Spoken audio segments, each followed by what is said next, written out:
I'm going to be showing you how to find items on sale on eBay.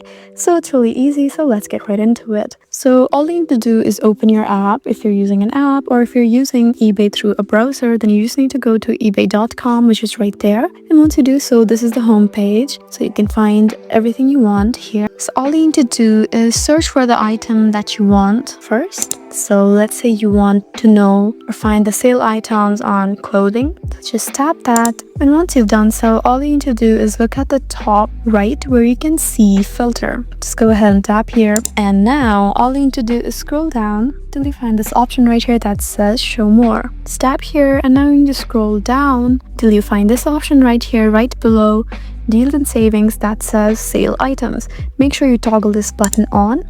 And now you can find this blue button below right there. So these are all the sale items. Just tap here, and now you can find all of the sale items on eBay. So there you go. That's how you find sale items on eBay. I hope this video was helpful for you. Please leave us a like and drop us a comment down below, and we'll see you again in our next video. Thank you for watching.